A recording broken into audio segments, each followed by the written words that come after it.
Adjustment शुरू कर रहा हूं मैं आज कैश फ्लो की, और होमवर्क दूंगा, करके लाना है वो। हाँ, मैं करके भी दिखाऊंगा आज। सबसे पहले हाँ, कैश फ्लो में मैंने अब तक आप लोगों को विदाउट एडजस्टमेंट भरना सिखाया था और एक दो क्वेश्चन भी करवा के दिखा दिए। अब मैं कर रहा हूं शुरू एडजस्टमेंट। तो एडजस्टमेंट को यहां पे मैं बांट रहा हूं चार कैटेगरी में। पहली कैटेगरी ऑफ एडजस्टमेंट है एक्सपेंसेस। तो एडजस्टमेंट में जितने भी एक्सपेंस दिखते हैं उनको किस तरीके से कैश फ्लो में एडजस्ट करना है। तो सबसे पहले मैं एक्सपेंस को बांट रहा हूं दो कैटेगरी में।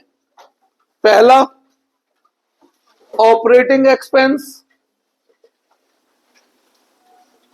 और दूसरा नॉन ऑपरेटिंग एक्सपेंस।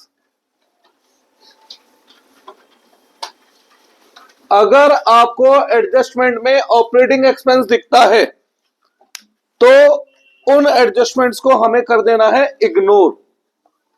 क्या कर देना है इन एडजस्टमेंट को? इग्नोर। क्योंकि हम इनडायरेक्ट मेथड यूज कर रहे हैं और इनडायरेक्ट मेथड में नॉन ऑपरेटिंग एक्सपेंस का रोल है, ऑपरेटिंग एक्सपेंस का रोल नहीं है। सही है।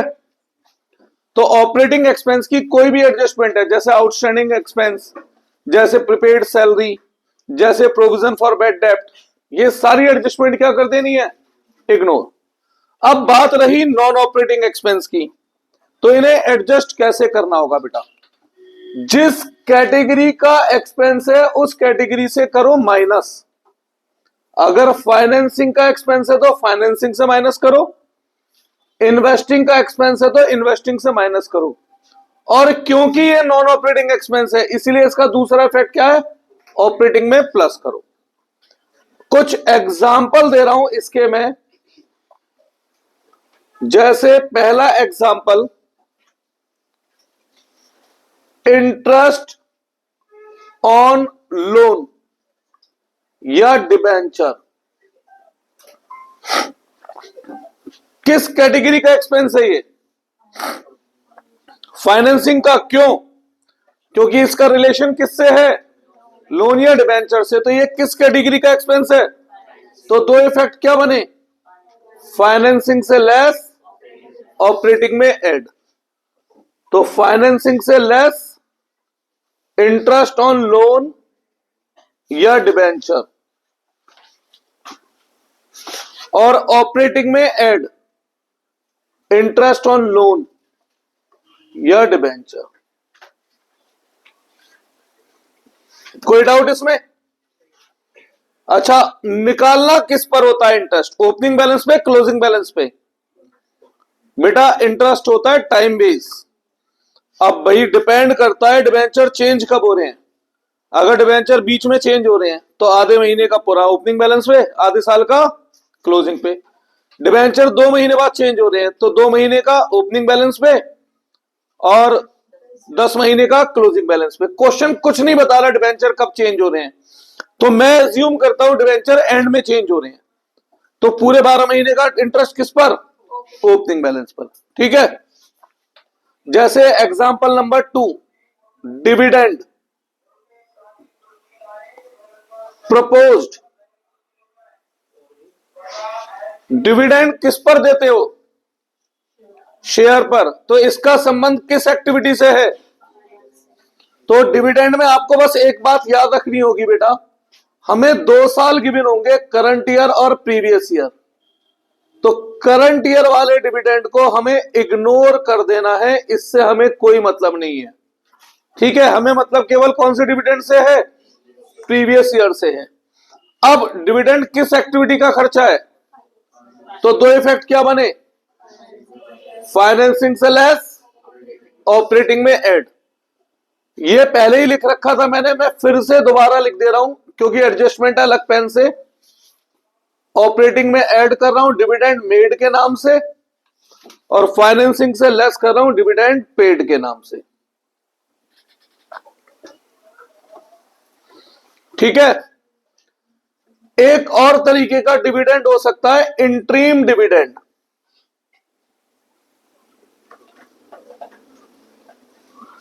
अभी बताऊंगा इन दोनों में डिफरेंस क्या है। फिलहाल ये भी डिविडेंड है, इसमें करंट और प्रीवियस ईयर का कोई चक्कर नहीं है, ठीक है। तो इंटरिम डिविडेंड भी डिविडेंड है, किस पर देना है, शेयर पर। तो दो इफेक्ट क्या बने, फाइनेंसिंग से लेस, ऑपरेटिंग में add.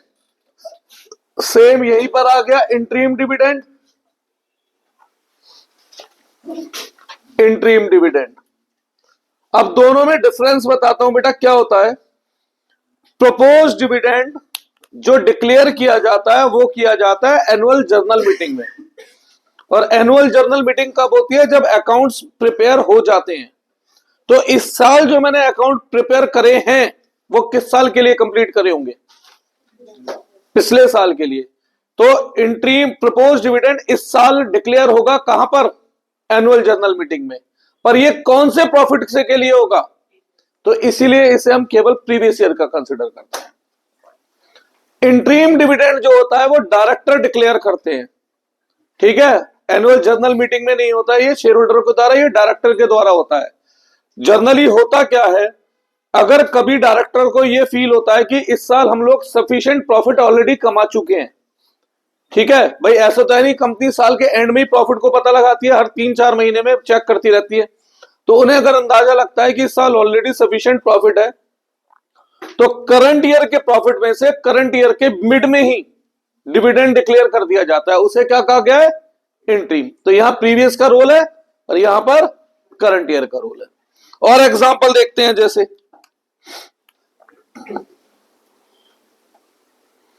wages paid for installation of machinery। ये कुछ एग्जाम्पल दे रहा हूं मैं, आप अपने आप दिमाग में बैठा सकते हैं एडजस्टमेंट को। हाँ भाई, किस एक्टिविटी का खर्चा लग रहा है आपको ये, क्यों, इन्वेस्टिंग का, इसलिए क्योंकि मशीन की बात हो रही है। तो दो इफेक्ट अगर सोचने हो तो क्या बनेंगे, इन्वेस्टिंग से लेस, ऑपरेटिंग में ऐड, मतलब जिस एक्टिविटी का खर्चा है वहां से लेस और ऑपरेटिंग में ऐड। तो एग्जांपल के तौर पर wages paid for installation of machinery, operating में ऐड और इन्वेस्टिंग से less. Wages paid for installation of machinery. कोई डाउट है इसमें? और एग्जांपल देता हूं, premium on redemption of preference share या डिबेंचर। हाँ भाई, किस एक्टिविटी का आपको यह खर्चा लग रहा है, तो इसके दो इफेक्ट क्या होने चाहिए, फाइनेंसिंग से लेस। स्टार क्यों लगाया है, थोड़ी सी देर में बताता हूं। तो दो इफेक्ट क्या होने चाहिए बताओ, फाइनेंसिंग से लेस, ऑपरेटिंग में add. Premium on redemption of preference share या डिबेंचर, फाइनेंसिंग से लेस और ऑपरेटिंग में add. Premium on redemption of preference share. कोई डाउट है इसमें? स्टार क्यों लगाया है, 2 से 3 मिनट बाद बताते हैं। जैसे एक लास्ट एग्जांपल दे रहा हूं, 6th, discount on issue of debenture.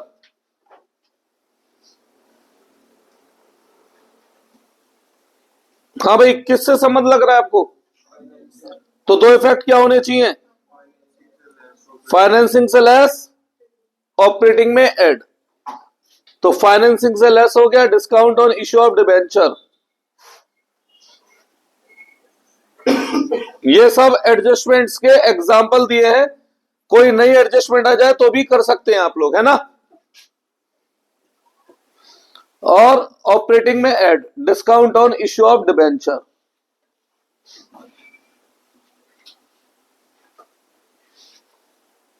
कुछ पूछना है या रटनी पड़ेंगी एडजस्टमेंट, ये क्लियर है, अपने आप ही याद हो गई है। भाई आपको बस क्या पता होना चाहिए, किस एक्टिविटी का खर्चा है, जहां का खर्चा है वहां से लेस और ऑपरेटिंग में ऐड। तो जरूरी नहीं है जितने 6 एग्जाम्पल मैंने दिए हैं वही हो, उसके अलावा भी आ सकते हैं, पर एक्चुअल में सच बात यह है कि मैंने 6 दिए, इसमें से 2 ही पॉइंट एग्जाम में आते हैं। बाकी फिर भी मैंने आपको बता दिया है, पेपर मुश्किल आए तो हम एडजस्टमेंट खुद सोच पाए। कोई डाउट इसमें? ये रब करूं? तो हाँ, इस पे भी स्टार है।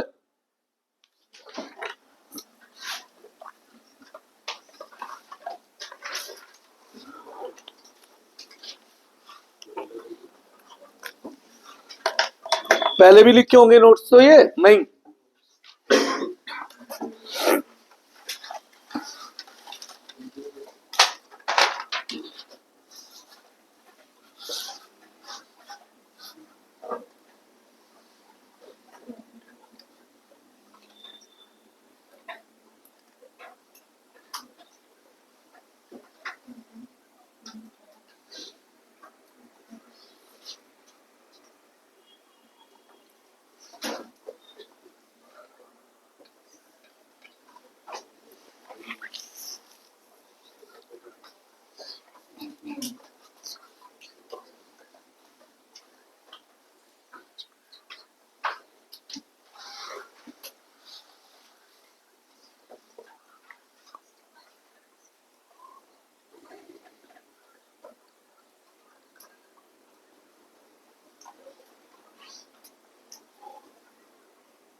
कर दो रब। सेकंड कैटेगरी इनकम की।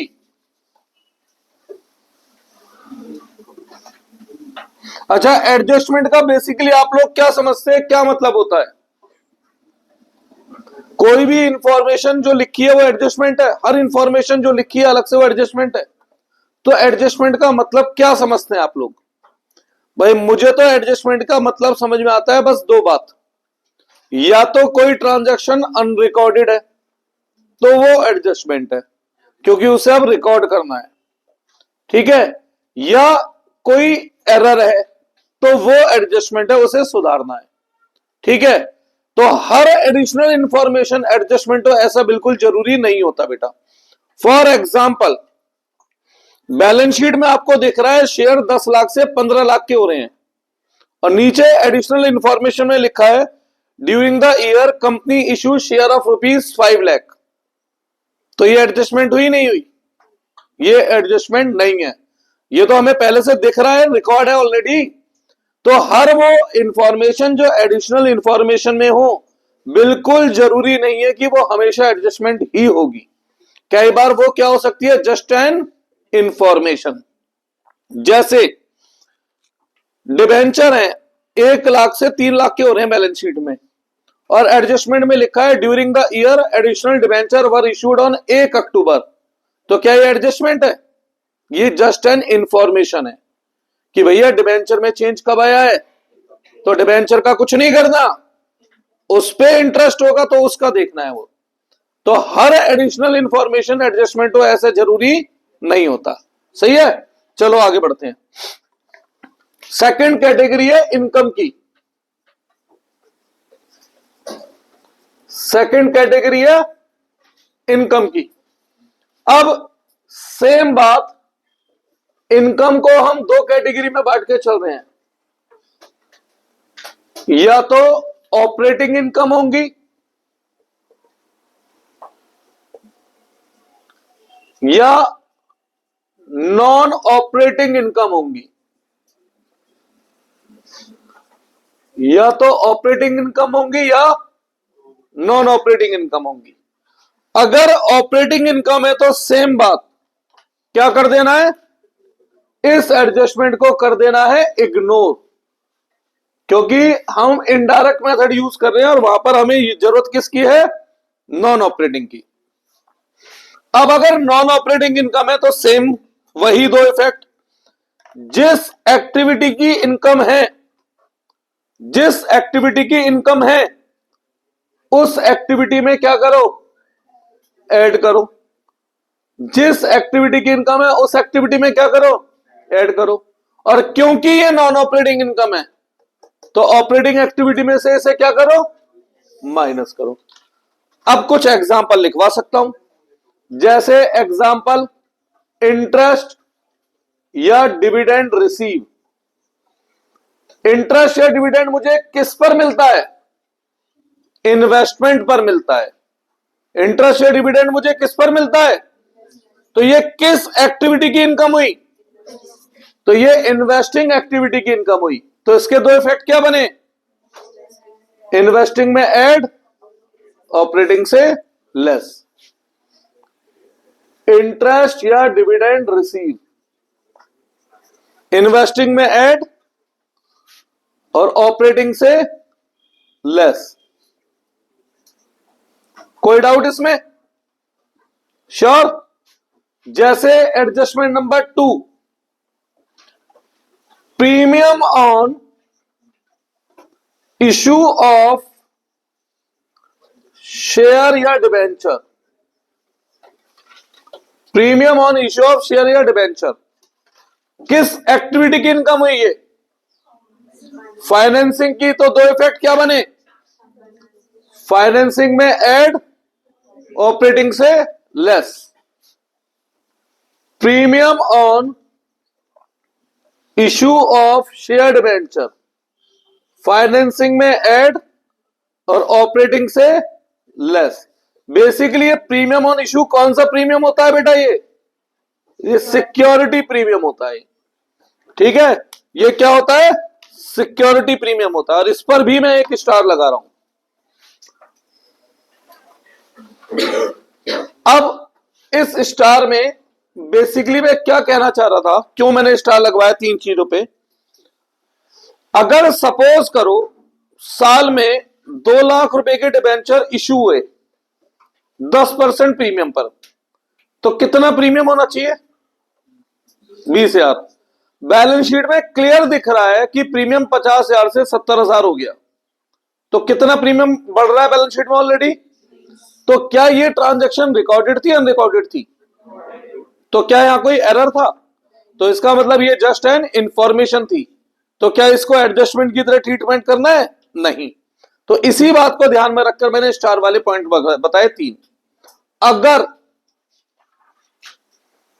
स्टार आइटम का opening balance, closing balance balance sheet में दे रखा है, अगर स्टार आइटम का opening balance, closing balance balance sheet में दे रखा है, तो इनकी एडजस्टमेंट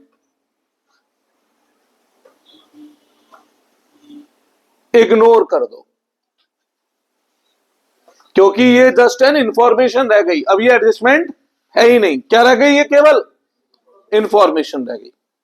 कोई डाउट इसमें, लिखो। हाँ, क्या हो गया उस साइड में, तुमने पैर मारा है और क्या हुआ है।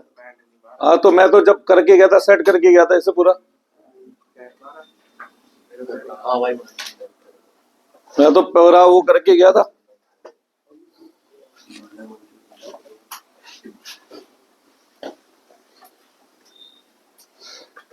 कुछ पूछना है इसमें, अब बता भी अब रहा है जब सारी एडजस्टमेंट खत्म हो गई।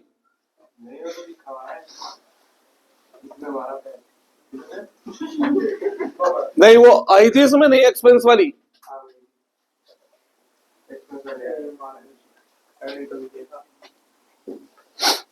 कुछ पूछना है इसमें,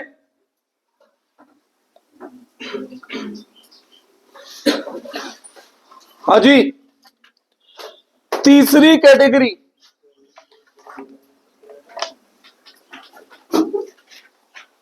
तीसरी कैटेगरी के रूप में हम एडजस्टमेंट कवर कर रहे हैं टैक्स, प्रोविजन फॉर टैक्स। लिखा तो नहीं होना चाहिए बुक में इनकम टैक्स के नाम से, क्योंकि बिजनेस के ऊपर जो टैक्स लगता है वो कॉर्पोरेट टैक्स होता है, इनकम टैक्स नहीं होता है वो कायदे में। पर भैया हमारी किताब वाले होते हैं कुछ महान, कई बार शब्दों के साथ गड़बड़ कर देते हैं, बिना लो जाने शब्द बदल देते हैं वो, तो कभी कभी इनकम टैक्स भी लिखा दिख जाता है। सही है। अब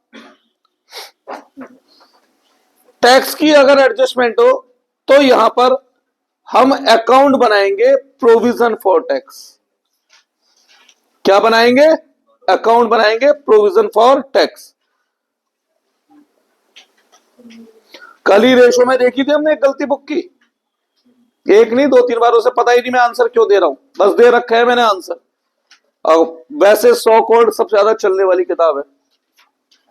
ये डेबिट साइड, ये क्रेडिट साइड। ठीक है जी। अब ये बताओ टैक्स का नेचर क्या होता है? लायबिलिटी एसेट, लायबिलिटी प्रोविजन है बेसिकली। लायबिलिटी, लायबिलिटी का नेचर क्या होता है? Debit credit. तो अगर ओपनिंग बैलेंस दे रखा है तो क्रेडिट में और क्लोजिंग बैलेंस डेबिट में, इसमें कोई डाउट? क्रेडिट में क्यों आया ओपनिंग बैलेंस? क्योंकि लायबिलिटी का नेचर क्रेडिट होता है। अच्छा, जब जब मैं और टैक्स लगाऊंगा तो आपके हिसाब से टैक्स बढ़ेगा या कम होगा? टैक्स नाम की लायबिलिटी बढ़ेगी कम होगी? बढ़ेगी।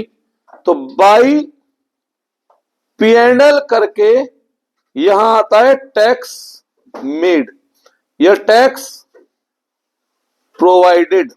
इसका मतलब हम और टैक्स लगा रहे हैं। अच्छा, लायबिलिटी कम कैसे होगी टैक्स नाम की? तो टू बैंक या कैश, जो भी आप शब्द यूज कर रहे हो, अगर पेमेंट करोगे टैक्स की तो लायबिलिटी क्या होगी? कम होगी। अब होगा क्या जब इसकी एडजस्टमेंट आएगी? ये हमें बैलेंस शीट में मिलेंगे। कहां मिलेंगे हमें? बैलेंस शीट में। ओपनिंग बैलेंस कब का हो गया? लास्ट ईयर वाला। क्लोजिंग बैलेंस कौन सा हो गया? करंट ईयर वाला। और इनमें से एक मुझे एडजस्टमेंट में गिवन होगा और एक बैलेंस बचेगा। अगर टैक्स पेड गिवन है तो बैलेंस क्या बचेगा? Tax made. Tax made given है तो बैलेंस क्या बचेगा? Tax paid. सही है। और रही बात पोस्टिंग की, तो टैक्स मेड ऑपरेटिंग में क्या करते हैं हम? प्लस। और टैक्स पेड ऑपरेटिंग से क्या करते हैं? माइनस। वैसे तो मैंने लिख रखा है, पर क्योंकि सारी एडजस्टमेंट लिख रहा हूं ब्लू पेन से तो दोबारा लिख दे रहा हूं इसे मैं।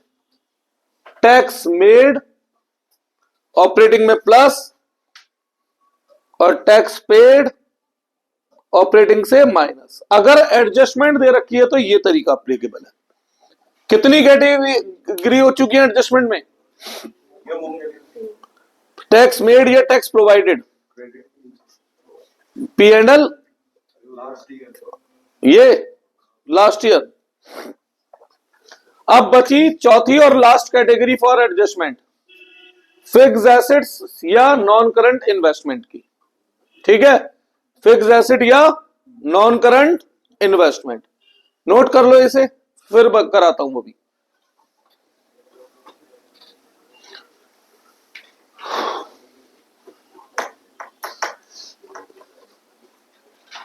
Cash deposit into bank, cash और बैंक ऑपरेटिंग आइटम है नॉन ऑपरेटिंग?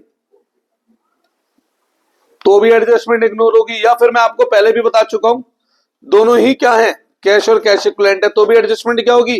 इग्नोर होगी। वो क्या बताया था आपने, शॉर्ट टर्म मार्केटेबल सिक्योरिटी किसे मानेंगे? करंट इन्वेस्टमेंट को। करंट इन्वेस्टमेंट को क्या अगर नहीं बता रखा कि करंट इन्वेस्टमेंट में क्या गिवन है, तो उस करंट इन्वेस्टमेंट को सारी को शॉर्ट टर्म मार्केटेबल सिक्योरिटी मानेंगे। और जो ट्रेड रिसीवेबल्स होएगा वो किसमें आएगा? वो डेटर है, करंट एसेट में आएगा।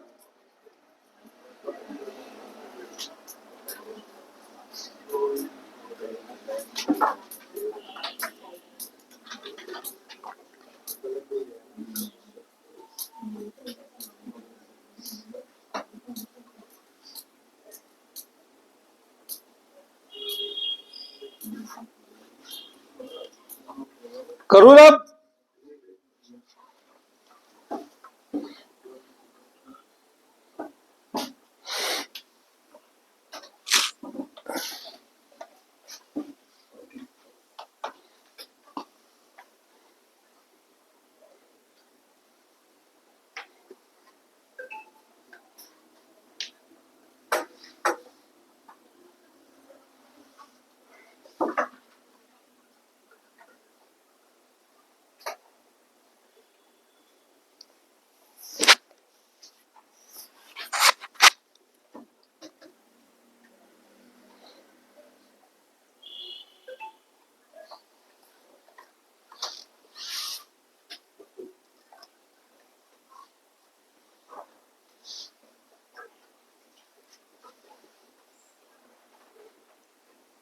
ये क्या चित्रकारी चल रही है तेरी?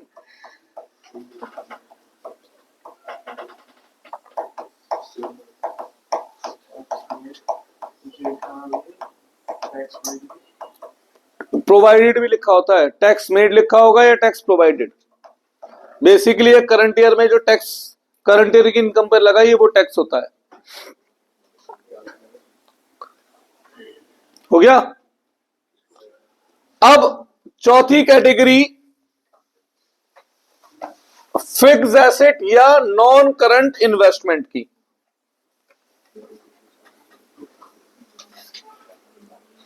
फिक्स एसेट्स या नॉन करंट इन्वेस्टमेंट की कैटेगरी नंबर 4,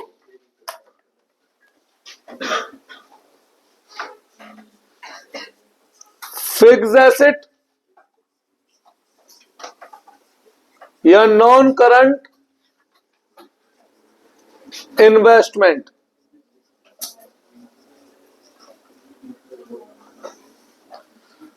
इस एडजस्टमेंट को मैं बांट रहा हूं दो हिस्सों में। कितने हिस्सों में?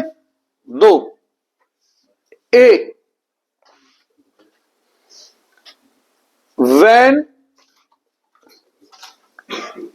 प्रोविजन फॉर डेप्रिसिएशन अकाउंट, क्या इसी का दूसरा नाम होता है accumulated depreciation account, is not maintain, is not maintain. ये पहला केस है, ठीक है। अब बी केस कराऊंगा नेक्स्ट से नेक्स्ट क्लास में, नेक्स्ट से नेक्स्ट 3 क्लास देनी है मुझे अब इस चैप्टर में, और बाकी तो फिर हम सैंपल पेपर के साथ क्वेश्चन करेंगे बार बार। तो यहां पर बेटा हम लोग बनाएंगे फिक्स एसेट अकाउंट,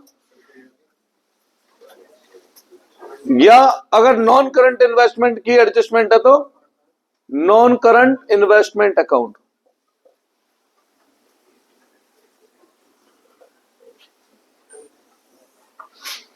अब नॉन करंट इन्वेस्टमेंट पे एक स्टार लगाया हुआ है मैंने, रीजन बताऊंगा क्या है उसका। सबसे पहले आप मुझे ये बताओ फिक्स एसेट्स का नेचर क्या होता है, डेबिट क्रेडिट। तो ओपनिंग बैलेंस यहां आया, ये हो गया लास्ट ईयर वाला, क्लोजिंग बैलेंस यहां आया, ये हो गया करंट ईयर वाला। अब एसेट बढ़ते कैसे हैं? खरीदने पर, और एसेट खरीदोगे तो क्या जाएगा? पैसा टू बैंक। एसेट खरीदा हमने, ठीक है। एसेट कम कैसे हो सकता है? पहली प्रायोरिटी है डेप्रिसिएशन, फर्स्ट प्रायोरिटी होती है एसेट कम होने की डेप्रिसिएशन। फिर इस पर भी एक स्टार लगा दिया मैंने, रीजन दूंगा अकाउंट खत्म होने के बाद। अब सेकंड प्रायोरिटी क्या हो सकती है एसेट कम होने का, और क्या रीजन हो सकता है? हमने उन्हें बेच दिया है, बैंक करके सेल। 12th लेवल में बहुत डीप में नहीं बनाने को आते अकाउंट, बाय बैंक करके सेल। अब एसिड बेचने पर हमें क्या हो सकता है बेटा? लॉस भी हो सकता है या प्रॉफिट भी हो सकता है।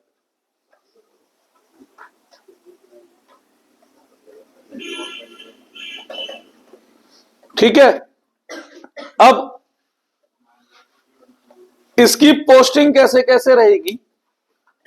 सबसे पहले डेप्रिसिएशन क्या होता है? नॉन कैश एक्सपेंस होता है, तो इसे ऑपरेटिंग में प्लस करो, डेप्रिसिएशन। तो है ही नहीं और कोई। सेल ऑफ एसेट से पैसा आता है, और किसका पार्ट बनी फिर ये? इन्वेस्टिंग का, क्योंकि एसेट का संबंध किससे होता है? इन्वेस्टिंग से। तो सेल ऑफ एसेट से पैसा आएगा। Loss on sale of asset expense है, ऑपरेटिंग या नॉन ऑपरेटिंग? बेटा ऑपरेटिंग कैसे होगा जब एसिड से संबंधित हो? Non operating. जितने भी नॉन ऑपरेटिंग एक्सपेंस हैं वो कहां जाते हैं? ऑपरेटिंग एक्टिविटी में। Loss on sale of acid. Closing balance कहीं नहीं जाएगा। परचेज ऑफ एसिड से क्या होता है? पैसा जाता है, इन्वेस्टिंग से minus. Purchase of acid. Profit on sale of acid operating income है, नॉन ऑपरेटिंग? तो जितनी भी नॉन ऑपरेटिंग इनकम है ऑपरेटिंग एक्टिविटी से माइनस करते हैं। Profit on sale of acid.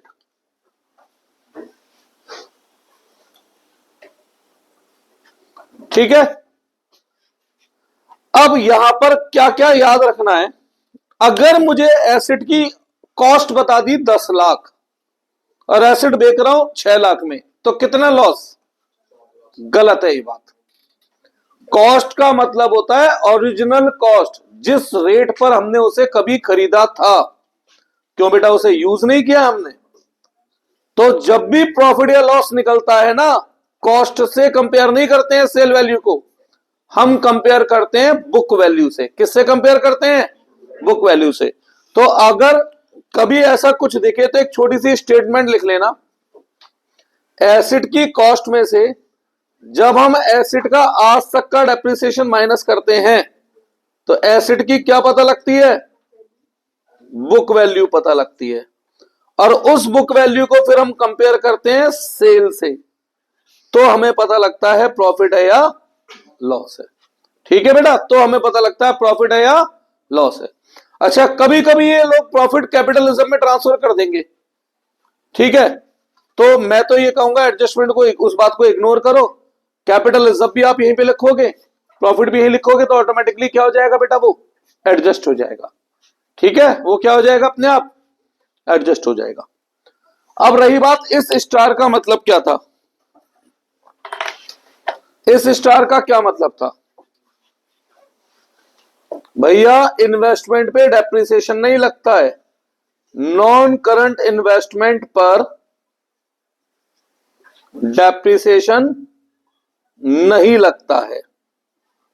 तो अगर मैं नॉन करंट इन्वेस्टमेंट का अकाउंट बनाऊंगा तो इस डेप्रिसिएशन को क्या कर दूंगा? स्किप कर दूंगा, गायब कर दूंगा यहां से। फिर उसमें केवल क्या क्या आएगा? Opening balance, closing balance, purchase, sale, sale पे होने वाला लॉस या प्रॉफिट।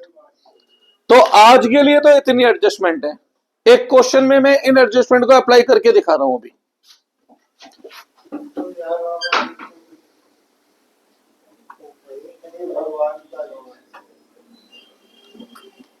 एक मिनट से पॉज करियो। हाँ जी, एक क्वेश्चन में यूज करके दिखाऊं?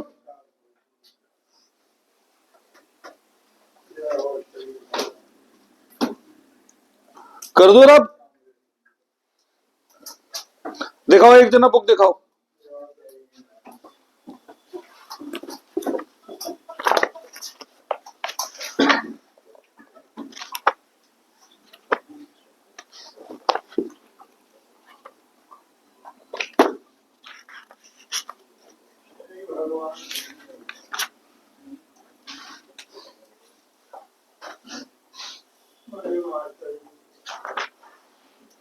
देखो, क्वेश्चन नंबर 51 है।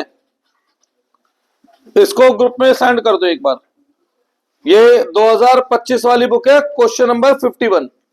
ग्रुप में सेंड करो। नहीं, यहां पे करना है, होमवर्क के 2 दूंगा अभी। एक मैं करके तो दिखा दूं, फिर बहाना हो जाएगा आया नहीं करना।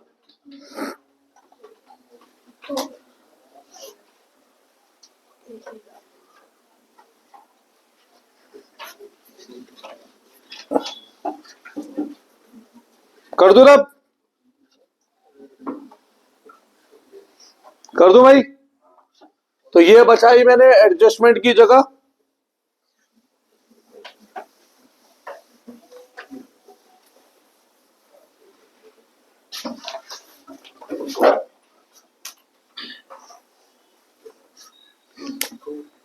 और ये रहा हमारा फॉर्मेट।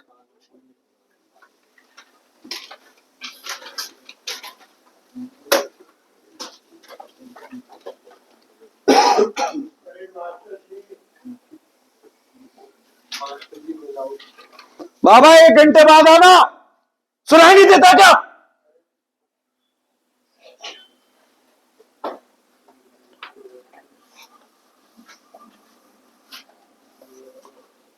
इरिटेट कर देते हैं यार बिल्कुल।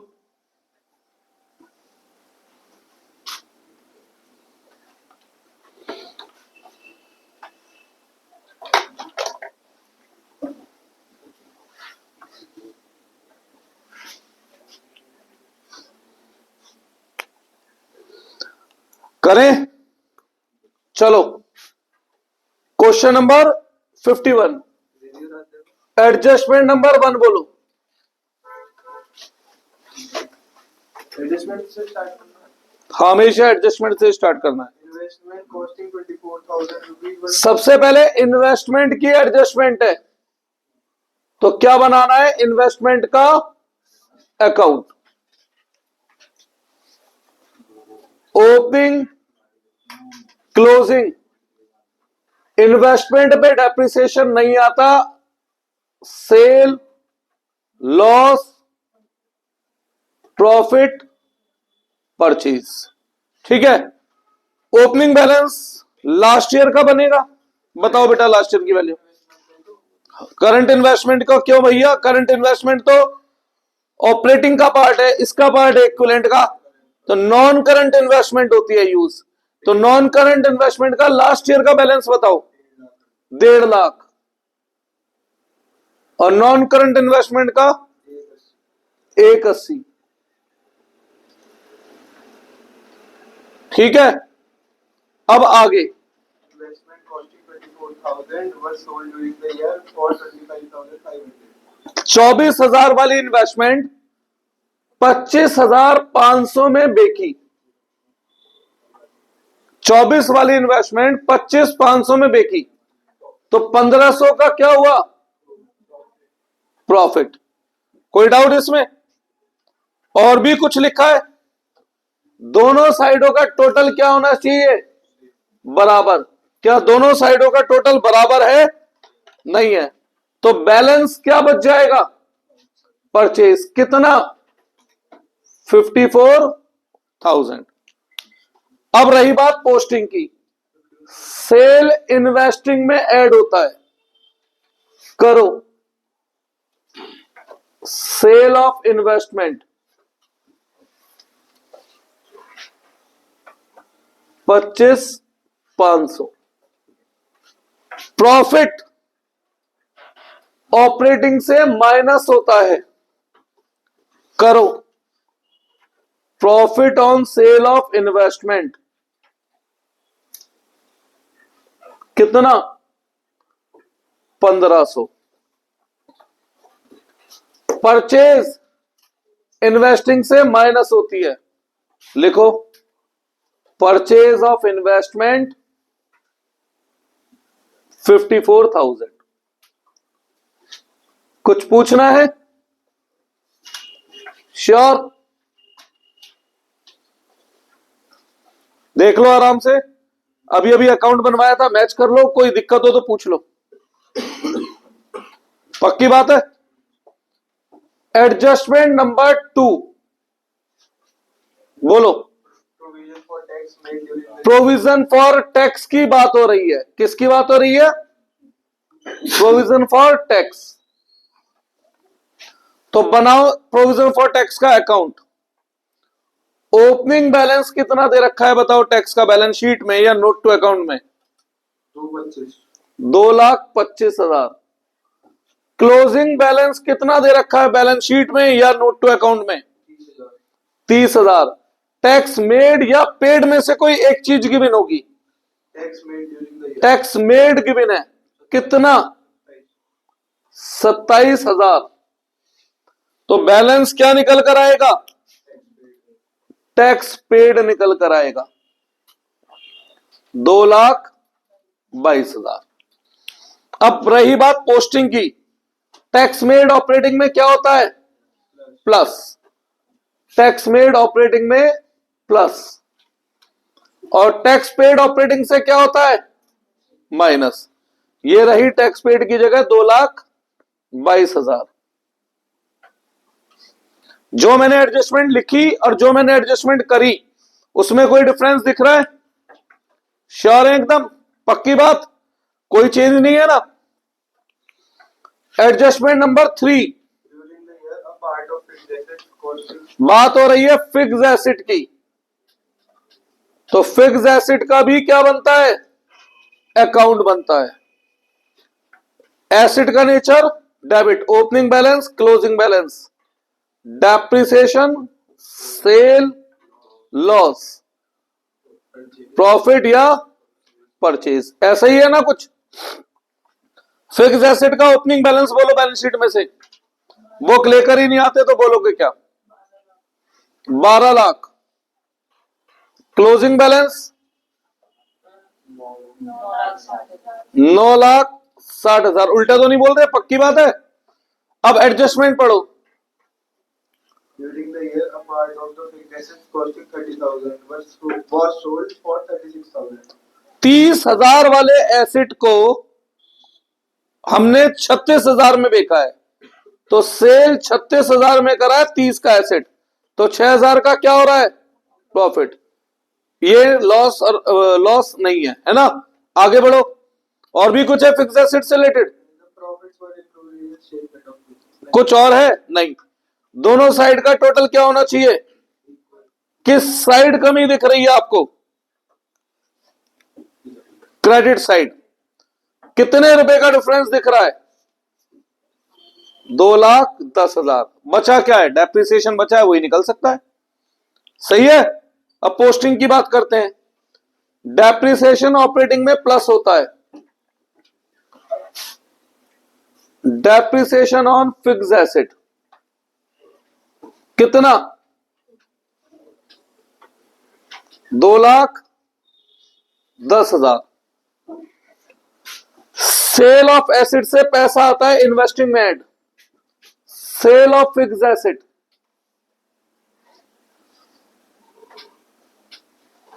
कितना? 36,000। लॉस है नहीं। प्रॉफिट नॉन ऑपरेटिंग इनकम है, ऑपरेटिंग से minus. Profit on sale of fix asset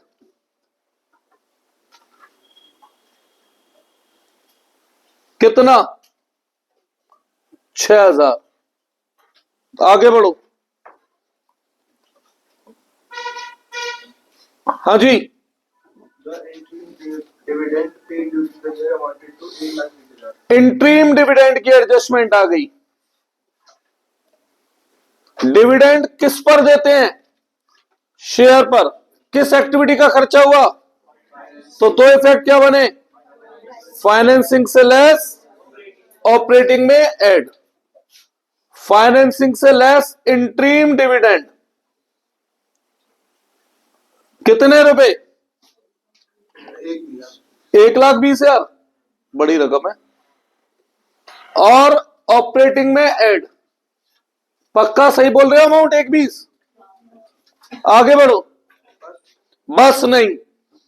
अब बैलेंस शीट में देखो, किसी चीज के साथ परसेंटेज है क्या? 10% mortgage loan. लोन के साथ परसेंटेज है, तो ये बनी हिडन एडजस्टमेंट। ये बनी हिडन एडजस्टमेंट। ठीक है। इंटरेस्ट ऑन लोन जिसके साथ परसेंटेज है, interest on loan, hidden adjustment हो गई है। दो इफेक्ट क्या होने चाहिए? लोन का इंटरेस्ट है तो फाइनेंसिंग से लेस, ऑपरेटिंग में add. Interest on loan financing से लेस और ऑपरेटिंग में ऐड। अब ये लोन चेंज किस डेट पे हो रहा है? क्या मानना है हमें? आखिरी दिन हो रहा है। तो ओपनिंग बैलेंस पर इंटरेस्ट निकालूंगा। ओपनिंग बैलेंस बताओ कितना है? 0। कितना परसेंट? तो बाई चांस ये 0 आ रहा है, पर जरूरी नहीं है ये 0 आए। ठीक है। अगर बाई चांस ये अमाउंट होता 1 लाख तो 10,000 हो जाता ना। अमाउंट होता 5 लाख तो ये 50,000 हो जाता। तो मैंने एडजस्टमेंट करी है। क्यों करी है? वो बाई चांस की बात है कि ओपनिंग बैलेंस 0 था, पर जरूरी नहीं है ना ओपनिंग बैलेंस जीरो होगा, तो इसलिए मैंने करके दिखा दिया ऐसे ही। अब एडजस्टमेंट खत्म। अब जैसे हम अब तक साधारण क्वेश्चन भरते आए हैं पिछली 2 क्लासों में, वैसे ही बचा हुआ सारा क्वेश्चन भरना है। पर याद रखना, जिन चीजों का अकाउंट बन गया है उन्हें दोबारा कंसिडर नहीं करना। सही है? तो शुरू से बोलो। अब सबसे पहला head share capital. 5 minute wait करो बेटा। शेयर कैपिटल, शेयर कैपिटल में नोट है? नहीं है नोट? नहीं है। तो सबसे पहले ओपनिंग बैलेंस कितना है शेयर कैपिटल का? Closing balance? ना शेयर बढ़े हैं ना कम हुए हैं, तो कुछ नहीं करना। आगे बढ़ो। कोई नोट है तो नोट में से बोलो। जनरल रिजर्व पहले साल कितना? दूसरे साल 930, 9 से 930 यानी कि 30,000। और भी कोई है नोट में? इसमें सरप्लस ये रहा। पहले साल कितना? 168। दूसरे साल 2,04,000। कितना बढ़ गया? 36,000। आगे बढ़ो। Long term borrowings. कोई नोट है? उसी के अंदर लिखा है कुछ? लोन। कहां हुआ है लोन? कहां हुआ है लोन भाई? ये तो इंटरेस्ट हुआ है। कितनी बार मैंने आपसे बोला है कि लोन अलग होता है, इंटरेस्ट अलग। तो लोन किस एक्टिविटी का पार्ट है? फाइनेंसिंग का। पहले साल, दूसरे साल 8,10,000 बढ़ रहा है। लोन बढ़ता है तो ऐड। मॉर्गेज लोन हमेशा याद रखना, मैं 11th क्लास से कहता हूं इंटरेस्ट अलग होता है, लोन अलग होता है। तो हमने जो एडजस्टमेंट की थी वो किसकी की थी? इंटरेस्ट की थी, ना कि लोन की। आगे बढ़ो। ट्रेड पेबल्स करंट लायबिलिटी, ये रही जगह। क्रेडिटर ये रही ना जगह। बढ़ रहे हैं कम हो रहे हैं? कम हो रहे हैं तो माइनस। डिक्रीज इन क्रेडिटर कितना? ये तो मैं नॉर्मल भरना तो सबको सिखा चुका हूं ना बेटा। 1,02,000। आगे बढ़ो। प्रोविजन फॉर टैक्स का अकाउंट बन गया, छोड़ दो इसे। प्रॉपर्टी प्लांट एंड इक्विपमेंट, उसका भी अकाउंट बन गया, छोड़ दो। नॉन करंट इन्वेस्टमेंट का अकाउंट बन गया, छोड़ दो। करंट इन्वेस्टमेंट में कुछ बताया क्या है? तो सबको शॉर्ट टर्म मार्केटेबल सिक्योरिटी मानना है। ओपनिंग बैलेंस बताएं। 17,000 क्लोजिंग बैलेंस। आगे बढ़े। स्टॉक करंट एसिड है, बढ़ रहा है कम हो रहा है? एसिड बढ़ता है तो माइनस में। इंक्रीज इन स्टॉक कितना? 1350 से 1995 कितना हो रहा है बता दो मुझे। 645 6,45,000। आगे बढ़ो। Opening balance of cash, cash में लिखो 4,30,000 और क्लोजिंग बैलेंस। आगे बढ़ो। क्लोज करना आता है? सिखा चुका हूं। ये एडजस्टमेंट भी यूज करा दिए मैंने इसमें। और आज मैं दूंगा होमवर्क। अब मुझे होमवर्क चाहिए, सीरियस ले लेना मेरी बात को। होमवर्क ना करो तो या तो 500 रुपए का फाइन देना या क्लास छोड़ देना मेरी। अब मैं फेल होने वाले बच्चों को नहीं पढ़ाऊंगा बेटा, ठीक है ना? लाओ बुक दिखाओ। यार गुस्सा दिलाते हो बिना बात के।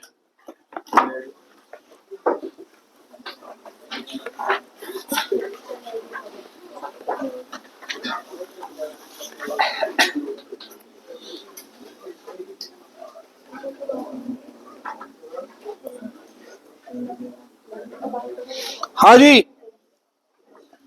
होमवर्क में एक तो क्वेश्चन नंबर 50 है।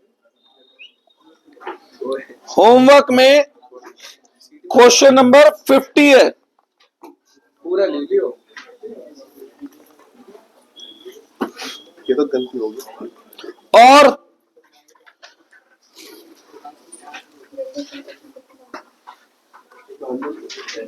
क्वेश्चन नंबर मैंने अभी कौन सा कराया है? Question number 51। क्वेश्चन नंबर 49 है। लाओ पेन दिखाओ। क्वेश्चन नंबर 49 और 50 दो। हाँ जी, 2 क्वेश्चन है होमवर्क में। दो क्वेश्चन है होमवर्क में।